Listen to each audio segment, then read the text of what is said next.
So the historical significance of moments like this is sometimes not realized for years, even decades afterwards. But for me, I think this is likely to be seen as a critical step in the end of the global war on terror. The global war on terror has dominated American, indeed Western security thinking for the last couple of decades.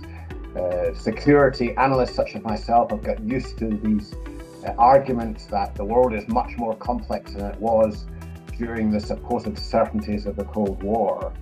But I think that 20-year period is now coming to an end. I think what this American decision really reflects is an analysis that actually the way to tackle global terrorist threats is not the way which has been tried in Afghanistan and Iraq. It's simply not possible. And also, I think a sense that the threats of global terror perhaps were exaggerated at the time, but certainly have been managed since then. And we may well look back at this 20-year period as again a period of relative, maybe not innocence, but a period where the threats were more manageable than the period we're entering into. After all, it feels like we're entering into a period in which the security stakes are much higher because it's about competition with states, and it's much closer to home because although terrorism clearly posed a threat on the streets of Britain and indeed the US, the scale of threat was much less than it had been during the Cold War, and it feels as if we're moving in. So this is an epoch-making moment.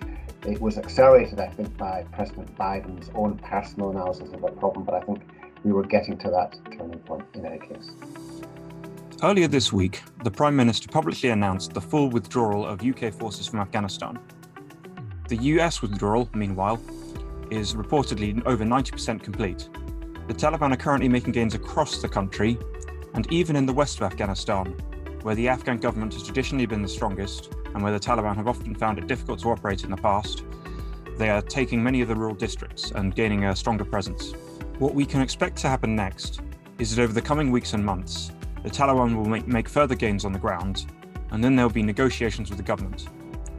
The outcome of these negotiations is difficult to determine due to their complexity, but the Taliban is likely to attempt to bring themselves into the government along with major constitutional changes, including the introduction of a religious council at the top of the government. They will be different from previous talks in that the Taliban will be negotiating from a position of increasing strength, and with the NATO coalition gone, the Afghan government will have fewer coercive measures to leverage. Given the stance of Ashraf Ghani's government in the past and the incompatible nature of both sides' demands, there is a strong chance that negotiations will collapse.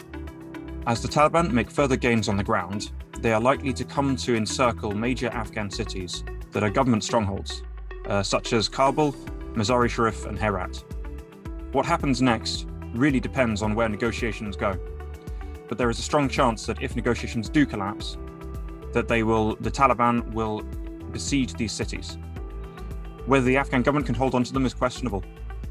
If the Taliban attempt to take major Afghan cities by force, it would be a human catastrophe for the residents.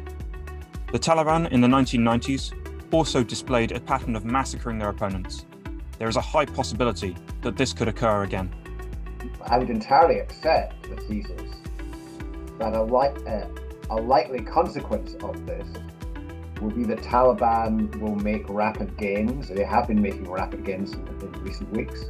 Whether that leads to the Taliban sweeping the board and becoming the sole political player in the next Afghan government, I think remains to be seen, but it's possible. But what I think has changed is that, for better or for worse, the American government in particular, but actually also European governments, don't care as much about Afghanistan as they did in the past.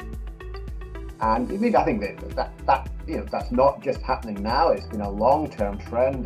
David Cameron was pulling out forces from 2010 onwards, and I think the idea that we, the Americans or the Brits or other American allies, are going to put in lots of resources to helping the Afghan government. We'll do something. We'll continue to pay money, provide some military material, perhaps some occasional airstrikes. But basically, it will be up to the Afghan leaders to rise to the occasion in a way which they have not done in the last 2 decades.